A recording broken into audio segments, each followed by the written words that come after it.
नमस्कार साथियों, आपका स्वागत है हमारे YouTube चैनल में। और आज हम लोग कक्षा 10 का इंग्लिश ग्रामर स्टार्ट करने वाले हैं, जिसमें इंग्लिश ग्रामर में आप लोगों का पहला चैप्टर ही है सेंटेंस। तो हम लोग सेंटेंस पढ़ेंगे और इसके बाद इसका प्रकार पढ़ेंगे और प्रकार में क्या क्या होते हैं उसका एग्जाम्पल देखेंगे। तो आइए देखते हैं। तो आइए सेंटेंस का डिफिनेशन देख लेते हैं। ये होता है डिफिनेशन, डी शॉर्ट टर्म में लिखे हैं, आप लोग समझ लीजिएगा इसको। इसका क्या होता है? A group of word which make complete sense is called sentence. देखिए क्या कर रहा है कि अ ग्रुप ऑफ वर्ड मतलब शब्दों के समूह जिससे कोई सेंस निकलता हो, अर्थ निकलता हो, उसे क्या कहते हैं? सेंटेंस कहते हैं। जैसे एग्जांपल देखिए, अगर मान लीजिए मैं लिख दूं वर्क इज राम, क्या ये सेंटेंस सही है? तो अब इसीलिए आप लोग बोलेंगे नहीं ये गलत है। तो सही क्या होगा? जैसे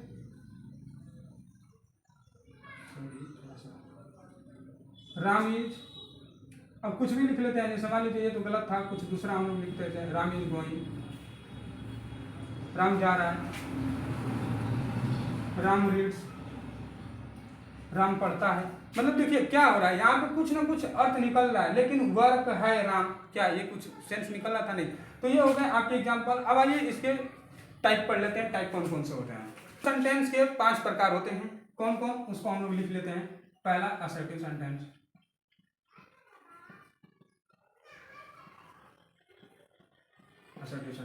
असर्टिव सेंटेंस में देखिए, ये नहीं रहेगा। असर्टिव सेंटेंस में देखिए, इसको थोड़ा अच्छे से करिए।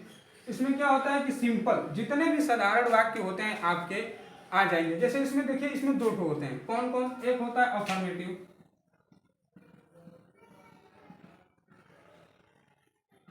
अफर्मेटिव सेंटेंस और दूसरा आपका आएगा निगेटिव सेंटेंस।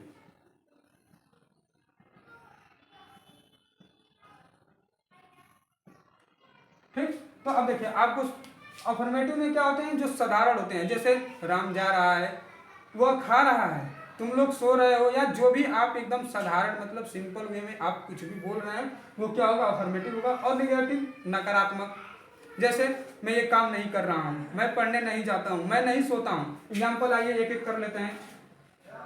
एग्जाम्पल यहाँ पे लिख लीजिए। जैसे he is going to market. ठीक, जैसे यू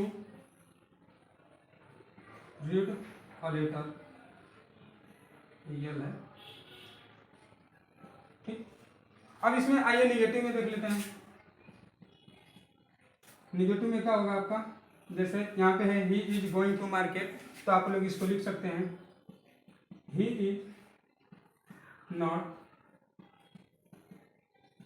गोइंग टू मार्केट।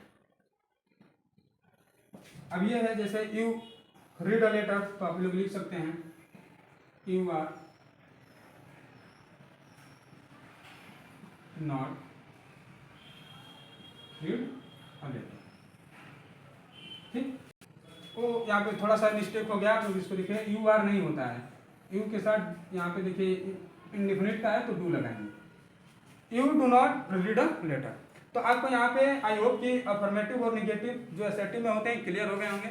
आइए अब हम लोग दूसरे पे चलते हैं, इसको स्क्रीनशॉट ले लीजिए। अब आइए दूसरा पढ़ लेते हैं। देखिए दूसरा क्या होता है? इंट्रोगेटिव।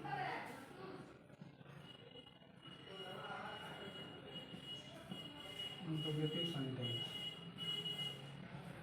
ये नहीं होता है, बार बार हमसे मिस्टेक हो जा रही है। इंट्रोगेटिव को क्या कहते हैं? देखिए प्रश्नवाचक कहते हैं। क्या?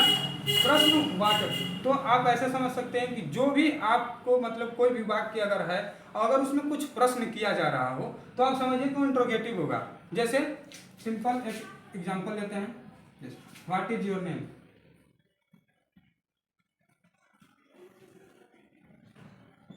ऐसे ये क्या है, व्हाट इज योर नेम, यहाँ पे क्वेश्चन मार्क रहता है। और हाँ, एक चीज़ तो इंट्रोगेटिव को पहचानने का एक और सबसे आसान तरीका होता है, जो कि यहाँ पे आप लोग देखेंगे क्वेश्चन मार्क लास्ट में लगा रहेगा। तो आप लोग ऐसे भी पहचान सकते हैं कि ये क्वेश्चन इंट्रोगेटिव सेंटेंस है। फिर भी एग्जाम्पल देख लेते हैं, जैसे what is your name, who are you,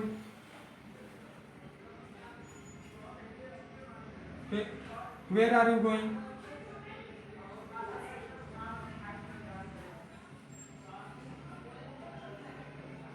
देखिए, जैसे व्हाट इज योर नेम है तो तुम्हारा नाम क्या है, हु आर यू तुम कौन हो, मतलब देखिए प्रश्न तो किया जा रहा है कि तुम्हारा नाम क्या है।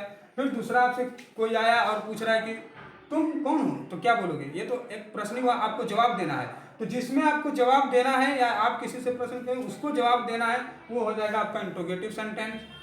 स्क्रीनशॉट ले लीजिए। अब हम लोग तीसरा पढ़ते हैं, एक्सक्लामेटरी।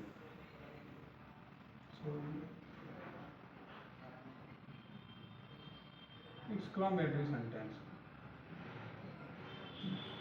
अब देखिए एक्सक्लामेटरी क्या होता है, मतलब जितने भी आश्चर्य वाले शब्द हों, दुखी वाले शब्द हों, इसमें आते हैं आपको, जैसे मतलब वो फलाना मर गए ऐसा। तो आइए हम लोग तीसरा पढ़ लेते हैं। तीसरा क्या है, एक्सक्लामेटरी।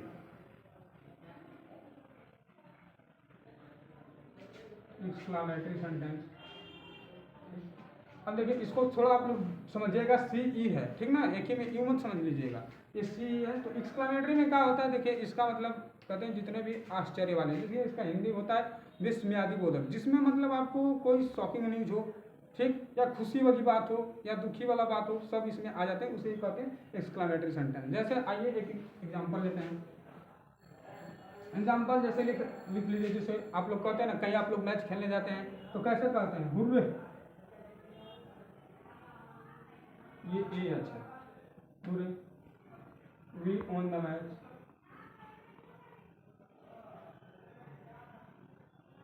ठीक, अब एक और ले लीजिए, जैसे दूसरा क्या हो जाएगा, जैसे कोई चीज़ को आप देखते हैं तो कैसे बोलते हैं, मतलब मान लीजिए कोई आप आ रहे हैं जा रहे हैं, मतलब जैसे मान लीजिए कोई हमने पेंटिंग देखी तो क्या बोलेंगे, what what a nice painting. ठीक, तो ऐसे ही सब वाक्य आपको देखने को मिलेंगे एक्सक्लामेटरी में। जैसे आप जिसमें दुख बोध कर रहे हैं या खुशी बोध कर रहे हैं, मतलब जो भी आप कर रहे हैं उसको, जैसे hurray we won the match, आप लोग मैच जीत कर कितने खुश होते हैं, तो वही चीज़ होता है जैसे व्हाट अ नाइस पेंटिंग, मतलब कितना सुंदर चित्र, मतलब चित्रकला है या दृश्य है। तो ऐसे ही ये एक्सक्लामेटरी। अब आइए इसका स्क्रीनशॉट ले लीजिए। अब तीन आप लोग पढ़ चुके हैं, और आइए अब हम चौथा और पांचवा को साथ में पढ़ लेते हैं। देखिए चौथा क्या है, इम्परेटिव सेंटेंस। तो इसका होता है जिसमें भी आपको कमांड दिया जाए, मतलब कोई भी आदेश दिया जाए या आप किसी से रिक्वेस्ट करें, तो वो क्या होता है, इम्परेटिव सेंटेंस। जैसे आप डोंट ओपन द डोर, मतलब दरवाज़ा मत खोलो, ठीक, तो ये क्या हो गया, आप किसी को बोल रहे हैं, ठीक। और जैसे प्लीज सिट डाउन, आप किसी से रिक्वेस्ट कर रहे हैं, कृपया करके बैठ जाइए। अब आइए ऑब्जेक्टिव देख लेते हैं। ऑब्जेक्टिव होता है जैसे जिसमें आप किसी का कामना करें, मतलब शुभ कामना करें, जैसे मतलब किसी को उसका उस दिन बधाई देना हो या किसी का आशीर्वाद लेना हो, ये सब क्या होता है, या किसी को दुआ करना है, ये आ जाते हैं ऑब्जेक्टिव सेंटेंस में। तो इसका दो एग्जाम्पल लिख लीजिए, जैसे मे यू लिव लॉन्ग और गॉड ब्लेस यू। तुम जैसे खुश रहो, आप लोग सुने होंगे ना देहात में किसी का पैर लगते हैं तो कोई कहता है खुश रहो, वही होता है मे यू लिव लॉन्ग, ठीक। उसका ये होता है कि आप लंबे समय तक जीवित रहो, ठीक, गॉड ब्लेस यू, भगवान तुम्हारी भला करें, ठीक। तो धन्यवाद, और आप लोग इसका स्क्रीनशॉट ले लीजिए।